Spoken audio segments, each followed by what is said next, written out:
Welcome everybody to Belt Kings Radio presents Champions.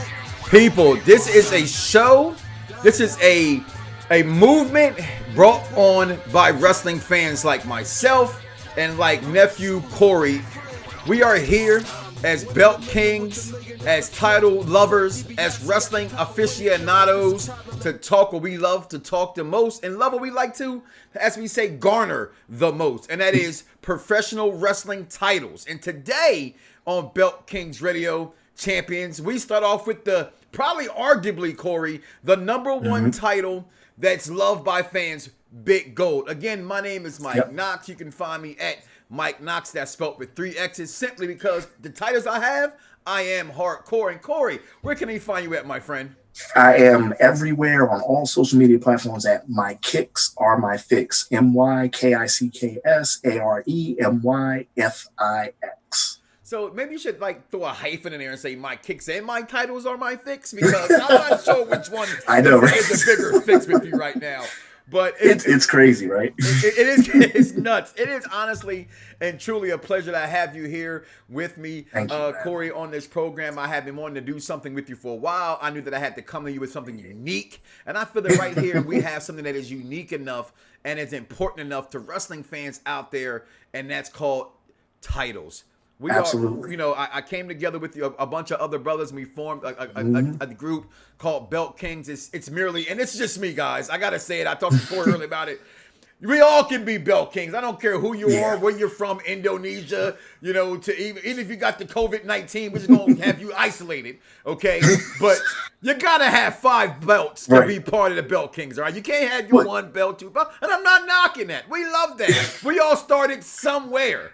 But now you gotta start somewhere. You gotta start somewhere. You gotta have it. You gotta have at least one. Everybody has at least one by now if you're a wrestling fan. So, well, here's something I want to throw out there too, Mike. Is that you know what? The other thing I want to throw out as far as with belt collecting, in which a lot of people, maybe turn their nose upside down. Everybody has their own way of how they collect belts, and one of the things that's out there are the commemorative titles. And I get this question a lot. And a lot of people are like, oh, do you buy them? Do you get me personally? I don't get them because I was already collecting the other kind. Okay. However, I know people who have serious commemorative belt collections out there, and the commemorative belts are very good quality. And it's to where if you don't know and you're looking at somebody at an event or something, somebody's walking by, don't know it's a commemorative, so they tell you. That you really don't. So I always say, because like I said, I get that question a lot, and people are like, "Oh, should I?" If you want to hold off and spend a little bit more money and get a replica, that's totally fine. But if you got the money to get a commemorative and you want to just have the belt in the collection, get the commemorative. It's totally fine. I'm glad you touched on that, because in this little society we call Belt Kings, I don't care what it is. I haven't had one. I'm like you, Corey, because I just didn't come across in getting one. Honestly, when I was looking for it at that price, if I could have, I probably would have. I just didn't get a chance to get those belts. When I started collecting mine back in 02, 01, there was AJS belts. You had Wrestling Superstore. Wrestling Superstore Figures Incorporated was that was the place. That's where you went. So they didn't have those belts back then. And I remember looking at those all the time in the back of the magazine saying, how come nobody ever has these? Hey babe, can I get one of these? You gotta ask your girl at that time. Can I get one of these belts? How much they cost? But my point is, I don't care if you have, because remember, I had what I used to call, in honor of Ghostface Killer, my Wonder Woman arm. I had Big Goldie on my arm plate, and they have those now. Though those have become just as big. Those have blown up, crazy big time. So even if you have 5 of those, you're a Belt King. Okay, just want you to have 5 to be on this list. That's all. You want to be a king? You can be a belt queen. That's okay. You gotta have. There are some belt queens out there. Out there, we know you exist. So shout out to everybody out there that's collecting wrestling belts, that love wrestling belts. That Title Tuesday that's going on also right now. Whoever you are, we welcome you. This is for you. We're going to talk about today's title, which is Big Goldie. First, before we get into the semantics of it and it's where it came from, Corey, I believe it started back, originally designed in 1985 by Silver Smith and Charles I can't pronounce the last. Is it Corona? I think it's Crewmine because that's one of the nicknames that they give certain versions of it. Okay. Crewmine Big Gold. Okay.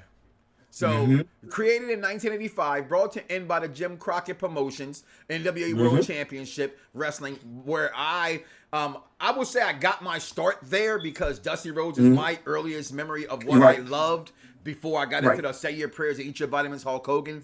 I was there. I'm just being honest. I had the absolutely. Absolutely. So before I got into that, but I remember, you know, this is a little grittier than what WWE was, and you're watching this title, and you're just like, yo, that just looks amazing at the time for me around Ric Flair's waist.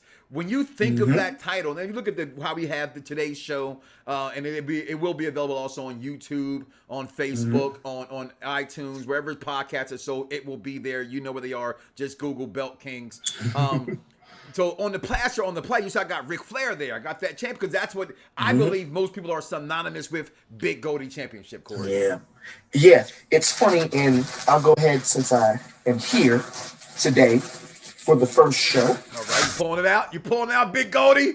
Go ahead and pull out Big Goldie. Look at that, Crash. And here it is. Oh, with the red background. See, so you have, if I'm not mistaken, the NWA version or WCW version. What this is actually, shout out to Fandu. This is a Fandu. Okay. This is a Fandu Belts version. But what I did, because you can kind of get decide which version you want to get. Okay. Did the original mold of it in the sense of I did the dual plating with the silver background, and because that's what I remember as a kid with Ric Flair having the dual plate, and looking at belts and appreciating belts later on down the line. The dual plating was the original version. The only thing I didn't do was put the brown leather on it, which that's kind of in my mind later on to do it. That original, that little brown, that little doo-doo brown leather they had on it. but that's the OG though. Like if anybody thinks of that belt and you're 30 plus, you think of that brown leather, Big Gold. And it's so funny you touched on the Big Gold earlier as probably the most popular or noticeable belt. I think it is. I think I was going to say I 100% agree because that's the belt that I would think cross cultures as far as wrestling fans, non-fans. You saw hip hop videos. You saw that belt to me, and I'm being biased as a wrestling fan. It's the most popular belt I think ever in sports that deal with championship belts. Okay, that's the most popular one.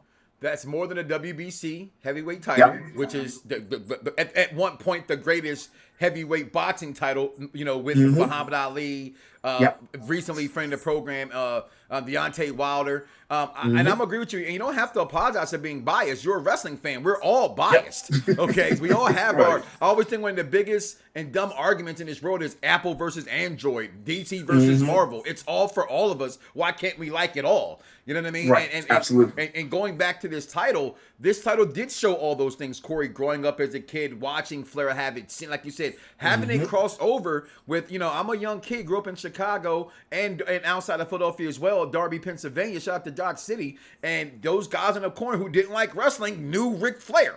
They knew that title because it was the way it stood out, how big it is. Other thoughts of this belt, as far as you say, like we said, we are collectors of titles. So we are going to not just talk about the champions and who had it and biggest and best matches with those guys and guys who maybe shouldn't have had it. Courtney Cox's husband. And the craftsmanship. Because when you do look at this title, it is absolutely a work of art, Corey. Yeah, absolutely. And it's good that you touched on that because there were different versions throughout the years. If you followed appreciated belts, you notice that belt went from dual plating with the silver background and the gold front, so all gold, and different versions of it. Even the kind of mid or late 90s WCW with the big gold, and it had the bend in the top of it. You remember stuff like that, and you remember the tail end of WCW, the belt. If you've seen that belt all your life, like we did, you notice it looked a shade smaller. A lot smaller. On the tail end of WCW, and when it went over to WWF, It looked like that was a small, just not by much, but if you know belts, it looked like a smaller version of that championship. And, just the appreciation of the etchings. And even once WWE got that championship and they remodeled it and put the WWE logo on it, there were even different versions of that. Yeah.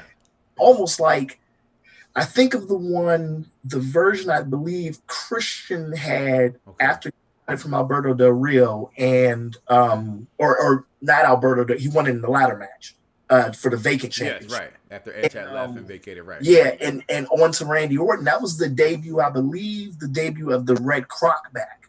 Okay. They had crocodile back into it. Okay. And in front of that belt, it was almost like gold plating on gold plating. That belt was probably the best one of the big gold that WWE ever made, because that the detailing and the gold plating on that was not of anything they ever had. So it looked really, really good.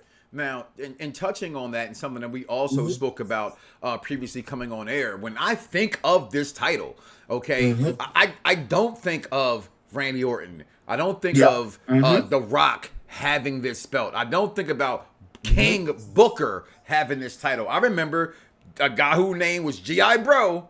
Okay, that Booker T having that title. I remember, and you see we had a little slideshow going, Ricky the Dragon Steamboat, the Great Muta, Barry Windham, Sting, both versions of Sting having this title. Hogan having this belt. For what it's worth, DDP bringing that belt actually probably back to its popularity. I don't think people give DDP credit for where he was at that time with that belt. And just to go ahead and also state something, just to go back a little bit, and having the titles we have, we call ourselves Belt Kings because we collect a bunch of them, okay? When I say have more than 5 is what I mean when I say this. So I think we're in good character and in honestly giving you our opinions about how these belts are made, why we think of them, and why we have them. So let me ask you this question, Corey. Yeah, in your realm and your number of titles, not giving a disclosed number out exactly, okay? I'll tell you roughly right now, I have about 15, 16. That's me. That's my max. I maxed out there. Big Goldie, for me, was not in my top stick by early on because they were, at that time, WCW was still in business. I was a fan of choosing sides, although I say why we choose sides is all for us. It's fans make me choose. I didn't want to choose. I always loved them, but I had to stick my flag in the sand, okay? I'm the dummy who went to WrestleMania 28 and was cheering for John Cena over The Rock, okay? Let's not relive that embarrassment moment, all right? Okay? So, but I'm a fan nevertheless. So, where did this belt rank for you and your title collection, and where would you put it? About what number did you get? For me, I gotta say it was probably about my 7th, maybe my 5th title. And when I got it, I'll be honest with you guys, I defaced it. I apologize for defacing it. To this day, I don't have another copy of this title. I want another copy of this title. If you look at the one on my back wall, it is literally spray painted from Kevin Nash himself. Okay, I met Kevin Nash. I ran across the street to 7-Eleven, and he looked at me like I was crazy, and I had him spray painted. Okay, and that's literally what I wanted, and that's what I wanted. And I, as a wrestling fan, as a wrestling title purist, as I like to call myself, self-proclaimed Belt Kings, I apologize for not having that title, Corey. Where does it stand for you? It's up there. I have to say it's probably 5th for me. I mean, me growing up, you didn't choose sides, but you chose sides. Right. And I was a WWE guy as a kid. Okay. And so that belt, honestly, is probably behind. Actually, I'll say 4th, just because. Where was your uncle at in that when you were choosing sides? Not at the doctor. He probably was on the other side because even though now he's more of the old school NWA. Absolutely, yes. Yeah. So. But for me, honestly, the classic 3 of the WWF, your Winged Eagle, your classic IC, and your classic tag team, those in that order, those were my top 3. Okay, so this goes to number 4 for me. So it's no, I don't even know where to even begin because if I be honest, we're probably going to be sitting here when I say I know, right? When I say like 6 or 7, there's no disrespect. This is no disrespect towards the title, what it means, because I love this belt. But when it comes to the craftsmanship, for me, One of my favorite titles of all time, and I'm going to be short here, is just the Arn Anderson TV title. It was the only title on television in any promotion. I grew up with UWF. I grew up with Smoky Mountain Wrestling. I grew up with AWA. It used to come on ESPN after I got out of school at 3 o'clock. It was on ESPN. I grew up with NWA. I know all that stuff, okay, guys? I don't want people to say, oh, no. And for me, that belt was the only one that had color. The only one that had color. The leather, it was something about that leather, red leather, and that silver plates. I loved it. It's funny you mentioned that because I always thought of myself as being quirky for this. Okay. The United States Tag Team Championships were always one of my favorites. They were, but no, I don't even think I haven't even ever seen nobody with that title, Corey. You don't see you do every once in a while. You see somebody with a nice one, but it's very rare you run into somebody with that. Those were decent titles also back then. Again, titles that we're going to talk about and we have to think about even want to purchase now at this point. But let's get into Big Goldie and some of the champions that Big Goldie has had. Of course, more synonymous with Ric Flair having this belt. One of my favorites, you see the slideshow up there now. I will never forget the cage match between Dusty Rhodes and Ric Flair. Yeah. For this title, Great American Bash. Help me out. It's got to be. Was here. It's got to be maybe 85. 86. Well, 88 was a little late. It had to be before then. You're probably going 85, 86 maybe. If you're going that far back with Dusty. Yeah. I'm thinking 86. I'm thinking it's 86. Probably might have been 86. Great American Bash 86. Yep, right here. No, I'm wrong. 1985. 85. Okay, I was saying 85, 86. It had to be somewhere back there. He got the same year Flair got it the first time, and he won it from Ric Flair in that cage match. And I remember for me after that, because I grew up being a Ric Flair hater. Okay, I think it's very cool as you should have been for people to love Flair and all this stuff. But I remember you guys, Wrestling Marks of Excellence over there on Fox Sports Radio, 1340 AM, Fox Sports Radio, how we all guys came together like the Mega Powers Unite over titles. I remember having that conversation and saying, that belt at that time was ridiculous. And the titles that came around, Corey. But I remember this so well because Hands of Stone, Ronnie Garvin. Yeah, Ronnie Garvin. Yep. Okay. And that I think what Starrcade 87, I believe he fought Flair for the championship. 87. Yeah. 87. Yeah. And yeah, I look at Ronnie Garvin. One of the reasons why I'm a big Orton fan, because to me the Orton stump came from the Garvin stump, and Ronnie Garvin still does it better. The way he went around the whole body, from toe to ankle to to calf to knee to thigh, all the way around the other side. Okay, it was Ronnie Garvin. People got to look up Ronnie Garvin. Not enough credit to one of my favorites and my top 10 personal favorites, Barry Windham. Having this belt. Also in my top 10, personal top 10, not, people got to understand who you think's the best of all time versus who's your favorite of all time. They're two different lists.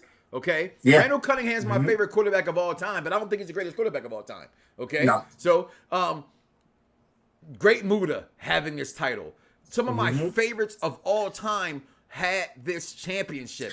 Because and it's funny, the people you mentioned, Flair, I was happy. Anybody who beat Flair, I was happy. The people you mentioned, though, that's what's funny. The people you mentioned was during that not dark period, but kind of that lost period when Flair took the belt to WWF and NWA got it back. Because there are a lot of the champions people forget about because NWA wasn't really on the map like that with the separation from WCW at the time. Right.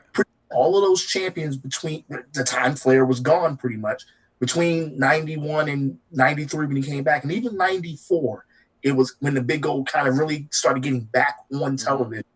You were kind of like, okay, because you forget about Rude having it. You forget about Buddha, Wyndham, like all of these people over Ricky Morton. Not Ricky Morton. Ricky Morton. And it's like you forget about all of this, and then you got to go back and that's why we all these people now maybe I would say maybe probably really 25 and under can really appreciate having the network and stuff like that now because you can find a lot of this stuff, a lot of this lost stuff that we had to tape trade, and DVD, but like all of this stuff. Like people really don't understand how mad we made our research moms stuff. and taping over there. So I taped over my mother's week-long episode of Santa Barbara to put Raw on, and I heard an earful from that. I really did, but I want to go back because I did lose my train of thought, and I'm gonna catch myself for that and call myself up for that. About we were talking about hating Flair, growing up as a kid, hating guys like Flair, and again, like I said, when I met you guys, friend of the program, Tully Blanchard, we all interviewed. I remember interviewing Tully, and Tully saying you were supposed to hate us, and that they never really respected fans that would say to them, "Oh, I love the Four Horsemen," because he didn't want to be loved. They didn't want to be loved. And I remember listening to one of your episodes last week, and I loved it because Godfather brought it up and brought up how real it was to us and watching them chase Dusty Rhodes down in the camera, jump him.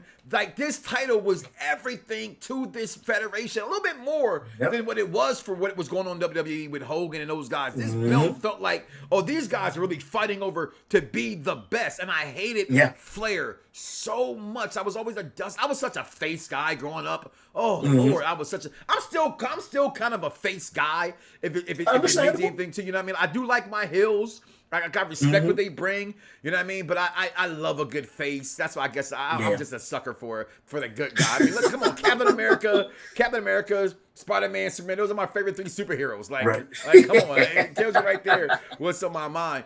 But some of your earliest memories, some of your best champions that had this title. Easily Sting, number one, probably. Which version? Yeah. The pre-Crow. Okay, see. Definitely Surfer Sting. That's what I grew up on. Thank you. Surfer Sting is what I grew up on, and he was the guy. Like, because people, once again, like you said earlier, because of that, because of that choosing side, naturally or just unnaturally, like the choosing sides. Yeah, Sting didn't get a lot of credit for how big he was in the 90s. Like, between 89 and like 92, realistically, he was right up there. And people about that. And Sting was easily one of the first people I think of having that belt. Ricky Steamboat's another, because I remember him being in WWE even as a kid. Oh, he's in the NWA now. I never understood that growing up, honestly. Like, now we're like, right. I was you like, get it now. Oh, okay, he's over there now. Like, he was back and forth so much with him and Rick Rude, I couldn't tell. Exactly, and it was, and Rude's another one, which he, like I said, because of that period where the belt was over in WWF and they were trying to get it back. Right. Get Rude being and this is a blast from past, the WCW International World. That, I mean, they couldn't even call it the NWA Championship. The NWA had brought back the Dome, which we'll talk about another time, Globe belt. Ron Simmons. Yeah, and what's funny is that you think about all these guys and you start thinking, yeah, these were the forgotten champions. Like I said, Sting, Ricky Steamboat, Rick Rude. You start thinking of it later. Somebody else who's synonymous with it that I think of for the later WCW is Jeff Jarrett. Is another one. Oh, slap nuts, if you will. Yep. Who, honestly, he had a pretty good heel run as a heel champion for that era. Him and Scott Steiner did really well at that time for a lost period of WCW. I personally would agree with that. In those last few years of WCW, I think the Big Papa Pumps, the Jeff Jarrett's, the Booker T's of the world. I thought they carried that title on very well. Sting getting it back in there a few times, because we gotta understand we're at the end of WCW close, where the NWO came in. What the gimmick was said it was, it actually came true, and they tore down this company from within inside of itself. And one of the most things that stick out to wrestling fans that bothered me around this title was the finger poke of doom. And when I was going through to make a slideshow to have for our show, you can see it there. I purposely put in Hogan. I purposely put in Kevin Nash for a reason, because that was a very down period right there. Like, fans today, if you can think of anything they have pooped on, repeatedly. They hate Roman. They hate Cena. If social media was then what it is now, I don't know if those guys could have overcome that. Yeah, I agree with that. How did you feel as a kid, as a teenager, if you were in that time? I apologize for not knowing. Yeah. And I was grown, but I was a young man. Like, to me, I'll be 45. To me, I don't think I was a grown man until I was 30-something. So, whatever the case may be. Yeah, I was a sophomore in high school at that time. So, that was, to see that happen, it was kind of like, was that it? That was the first thing I said. I was like, was that it? Mm-hmm. And it kind of felt like, okay, WWE, I'm so used to saying WWE now. WWF at that time must have really been doing something right, because and it was so funny, like Austin was in the title picture, but he wasn't. So between Rock, Mankind, Austin, like it was more entertaining, and you had meaningful matches with their championship. Then the Finger Poke of Doom really kind of made it like, and it's funny because even a couple weeks back, I went to that Starrcade, and when I remember, no voice, first of all, done. Voice was trash by then. I remember seeing Scott Hall running. I'm like, that's Scott Hall. And then I saw the tapes. I was like, oh, Goldberg lost it like that. And I was rooting for Kevin Nash at that time. And I'm sorry, it was 1986 Great American Bash when it was 86. It was 86 Great American Bash. Yep. Gotcha. Sorry. But I was looking at. I was like, because I thought I wanted Nash to win, but I wanted him to actually win it, like Goldberg straight up. Yeah. And, I mean, but I get it now. Older, I get it now to progress the story. They had to do something like that because you couldn't kill Goldberg off like that. No. But I was like, oh man, I wanted Nash to win that way. But then as it materialized, the first thing I said, like I said, I was like, that was it, because I wanted Kevin Nash to have a real run with the belt, and just to give it back to Hogan in that manner. Yeah, you were kind of like, all right. Do you feel that it did any way? All right, and we're talking about it years later. Okay, so we had a chance to evolve and think. That any way that did you feel that it disrespected the title? Because okay. I'm absolutely. I'm gonna say no. Okay. Okay. And I'm gonna say no because, again, I'm talking years later, not what I felt then. Then, absolutely. What are you doing? It's the Precious Championship. Guys have fought years over this thing. What are you doing? In retrospect, and I'm just being honest here, guys, it's wrestling. Nothing surprises me in wrestling. Absolutely. And I always tell people, you know, and we're African American, and people think that because we're black wrestling fans that we should think a black certain kind of way. No, I think a wrestling way, if that makes any sense. It's not me being not for my culture, I'm not for my culture, but if you understand professional wrestling, is to understand that wrestling has made fun of every race, color, creed, genre. It doesn't. I mean, somebody had sex with a dead corpse, right? So, I mean, there is no boundaries here. Okay, so to me, I look at it now like, for the power of what they were and for what they were trying to sell, that we came as MBO, forget you, Hogan, forget you, Hogan back, and they're like, yeah, you still the man, here you go. It's kind of funny now that I think about it, actually, that they actually beat him with a fit, like, and because they got up off the mat and hugged and make fun of it, like, hey, it's your belt, I don't want it, like, so to me, I'm kind of like, looking at it now, I don't think the Finger Poke of Doom was such a bad storyline. Well, I'll put it this way: we're going to disagree because I think it was terrible. That's fine. But that's okay, though. It's okay. I think more so. I think even to touch on that, I think the aftermath of it, as far as the confusing who was in which NWO, that's part of why it leaves a bad taste in my mouth too. Because then you didn't know who was in which NWO or where. It was still two different ones because you had the combination of Hogan and Nash and all the originals, and then some of the other new ones were together. Then you had, all of a sudden, you had Bryan Adams and Stevie Ray and Vincent pick up the other scraps of whatever was left of the old colors, and it was just like, what? You didn't know what was going on. So that left a bad taste in my mouth too. Now, let's do this before we talk about the belt and how it's designed. You pull that beautiful beam footage back out. Mount Rushmore of the NWA Big Goldie champions. Now that narrows that list now. Okay, and I was thinking about this, and I always like, there's some things I talk before air and some things I wait on purpose so I can get your honest feeling about it. I love that thing. And I just wrote it down as you were talking because I made sure I didn't think about it either until now again. Mm-hmm. But I'm keeping notes this time around. This is a different show, guys. I don't know if you know that right now. But your Mount Rushmore of this title, and I have to tell you the truth, Corey, I find it incredibly difficult to give Big Goldie NWA/WCW version of this belt. So it's obviously Ric Flair, okay? Dusty Ric Rhodes, Flair. Sting. Dusty Rhodes, Sting. This is where I say it kind of gets hard because it's only four. Yeah. Are you putting Goldberg for me? I gotta put who I said earlier, friend of the program. I gotta go DDP, the people's champ first. I hate to say it, people, but he was calling himself that first. The Rock said, hold up, what? Oh, no. Let me go ahead and take that from you and show you how to do it properly. Okay? In which he just ran with it. Just like giving Walter Payton the football behind Walter Payton. It's going to be a touchdown. But I'm going Flair, Dusty, Sting, DDP. Sorry, Goldberg. I'm sorry. That's my most memorable people with that championship. My fourth, if I'm going to have to say a fourth just off of just people having it and remembering people with it, and I'm going Rick Rude. You're going Rick Rude. Okay. He had a heck of a run with this title. For what it's worth.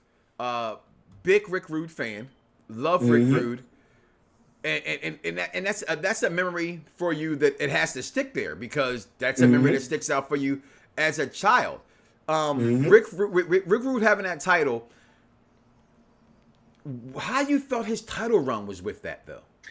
Here's the thing. He was pretty much, that was one of the few times you had a top heel with the championship that actually was like, okay, this is the top guy right now over in WCW. You had Sting, but you had Rick Rude also. And matches were so good that you were kind of like, okay, this is, if anybody you believed, looking back at it later, that Sting couldn't beat him or Sting saw him, yeah, it made sense. Rick Rude's the one I'm going. If I had to go a fourth, it's close because I was going to say either Goldberg or I was going to say Ricky Steamboat. Okay. That's where I felt, a part of me felt I was supposed to go there. And I'm looking at, I remember him going with it because I always tell people I get mad when wrestling fans go, "Oh, I'm so tired of watching this match. Oh my God, Orton and Sting, Orton and Cena again." I saw Ric Flair and Steamboat forever. Yeah, forever. I saw Ric Flair and Sting forever. So it's just what it is. Sometimes I get today we're watching it more, but every time I turn on the TV, it was Flair versus one of these guys. So him having that title during that time, this is what we're talking about. 86 he got the belt. 87 he got it over there. How did that feel for you, him coming from WWF at that time and then coming there and winning that belt? Well, remember he had been gone for a while, so you kind of forgot about him because he had been gone for a little bit from WWF. I want to say he was gone maybe October of 90.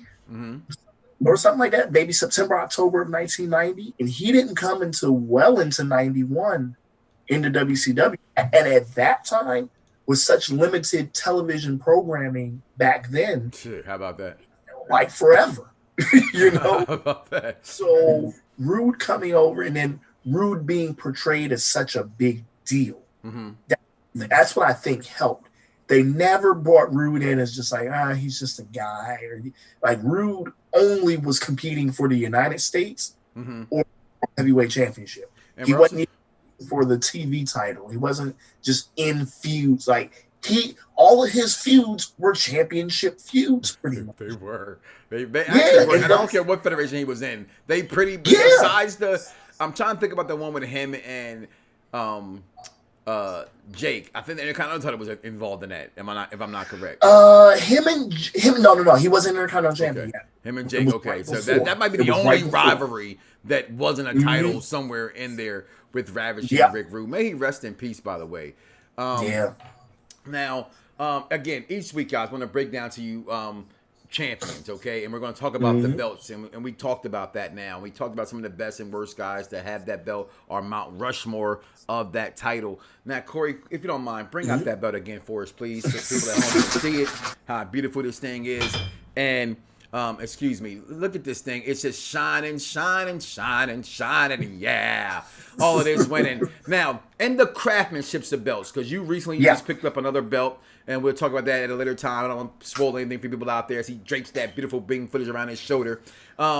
How do you feel about this title again? Like I say, people who don't know, I'm letting them know. I'm the belt king, god dang it, okay? He is the belt emperor, okay? I may run a search. It's like people fighting over the North. Who's the queen of the North? Who's the king of the North? That's just the North. But there's the rest of the world that existed, people. There's the South, the East, and everything else, okay? I got my little quadrant, okay? But this man is dripping with it. So looking at, and I'm talking with him because mine are on my wall. Okay, and I'm not gonna go pull it down because, like I said, right. No, it's fine. It's fine. I defaced it. I spray painted. It's okay.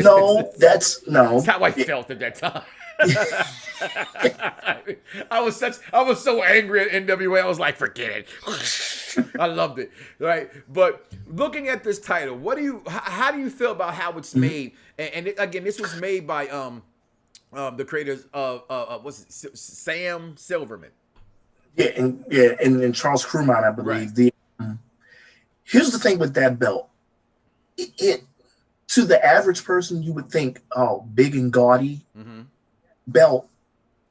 To me, it always meant that was the world heavyweight champion.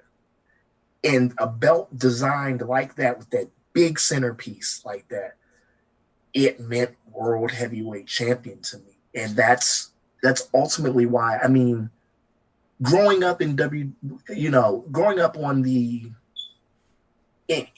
DC and in this area, like pretty much you were territorially, you were WWF. So you had that thing in your mind of you saw Hogan, especially me, born in 84. Like I grew up on Hogan. I wasn't a Hogan fan, but I grew up on Hogan. So I always saw the Winged Eagle Championship. But as an appreciation that, later on down the line, older now, you think of world champion in wrestling, Big Gold's the first belt you think of. I'm sorry, that's me. As I hear world champion talk about wrestling, I think Big Gold. I do. When you look at this title, I'm looking at it right now. The screenshot that came on the screen right now had it very plastered up there with the logos we have up there as well. And it looks like somebody took, again, I'm born in 75, okay? And so growing up in the 80s, it was like the whole Fort Knox thing was big, right? Yep. So to me, when you saw this belt, it was like somebody went to Fort Knox, got a hammer, and just started wailing to make a belt. Like, pow, pow. They just put the globe on there. And it's like you said, there was at this time, Winged Eagle wasn't there at this point in WWE. So this was the prettiest title. And again, I'll go back a little bit. And that's when I get that. I wrote it down. I miss them calling championships what they were. The Intercontinental Heavyweight Champion. You know what I mean? Yeah. Like, I miss that. I wish they bring those back. Because when Ric Flair was announced for this title, Corey, it was the world's, and he went around the world. That's something about this belt that stands out, okay? And while we chose for number one, this was the only belt that you would see at every promotion other than WWE. Yeah. Okay? Yep. Other than WWE, WWF, what we want to call it. I grew up being in the WWF. I still have a hard time calling it WWE. It just doesn't sound right. I understand it. But this is the belt that you saw at AWA. Okay? I saw this belt in UWF. I've seen this belt in New Japan Pro Wrestling. But yeah, people, New Japan Pro Wrestling is not new. They have been around for years. Okay? Yeah. All right? Masahiro Chono, the Great Muta, Hushin Thunder Lager. Chono is another guy with the big gold. Yeah, he did. He did have that title. Yes, he did. This belt is synonymous with champions. And you look, it's roughly about what, Corey, about 75, 65 pounds, you think? As far as what? The weight of this title. Oh, no. That belt is probably about a good 8 or 9 pounds. Good 8 or 9 pounds? Okay. So, that's the replicas of it. That's not the 10 pounds of gold, which we'll talk about that one day as well, which I know that's your uncle's favorite title. I know that's his favorite belt is the 10 pounds of gold, former NWA original heavyweight championship. Yep. Harley Race, those kind of guys. But final thoughts on this title, Corey. Personally, I love this belt. It's not in my list of belts I went after first, but when I see it, I love it. I just love everything about this title and what it represents, Corey. This belt is the quintessential definition of championship belt. When people who don't watch wrestling, you talk about wrestling. If you were to line up people right now who don't watch and to ask them, or you put that belt in front of it without the letters, they would say this has to be their best belt, or this has to be their main belt. It is the World Heavyweight Championship, period. And I like the way it says it on the belt too. World Heavyweight Wrestling Champion. That's the championship, and I give you full applause and credit, everything, for picking this as the first belt that we talked about, because that is what I think of when I think World Championship. That's the one. We know years down the line we got the nice designs and the agencies, but that belt was straight to the point. Yeah. That is World Heavyweight Championship, period. And it looked like it. It looked like it. It showed it. They treated it like it. I'm glad you said that. You had to treat it like like it was the world, and that was the main. I think that's one of the main differences between, at that time, what NWA was doing and what WWF was doing, and rightfully so, because WWF was sports entertainment. It was, Hogan was the champion, but Hogan was a larger than life character. Right. You mentioned earlier when Dusty was getting jumped by the Horsemen, and the Horsemen were doing everything to any opponent that was even coming close to Flair. It felt like they are protecting the world champion. It was, and that belt symbolized it. You're absolutely right. I think it's missing in wrestling. I think AEW is trying to make that a topic of priority in their product and making the championships mean something, because like we know what this has become. We know where it started. We started buying titles and belts because we were just fans and we're just amazed we could get our hands on them. And now it's like, and to become honest with you guys, it's become an epidemic. I don't have as many as people out there that have. It's just what it is. But we started collecting. Like I love, you brought up earlier, I always tell people say, "Oh, you got all these belts. You spend all this money on these belts. How many pair of Jordans you got? How many TVs you got in your house? How many video games do you have? How many times have you switched your phone this year when a new phone comes out every 6 months?" Right? Whatever is your hobby, whatever your vice is your vice. My vice was just, I was a wrestling fan. I wanted to show that I love belts. And this is a belt that always makes me say champion. It's the quintessential #1 title. Matter of fact, we had just dubbed it Belt King, and Belt Emperor has just named Big Goldie the #1 championship in professional wrestling history.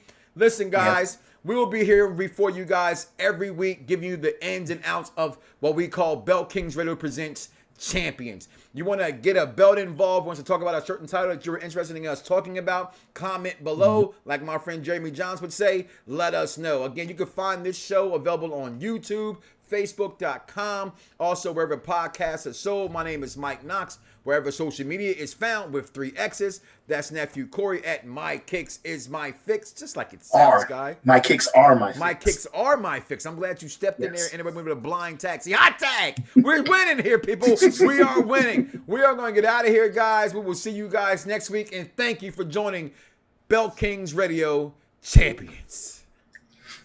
Everybody's got a fight.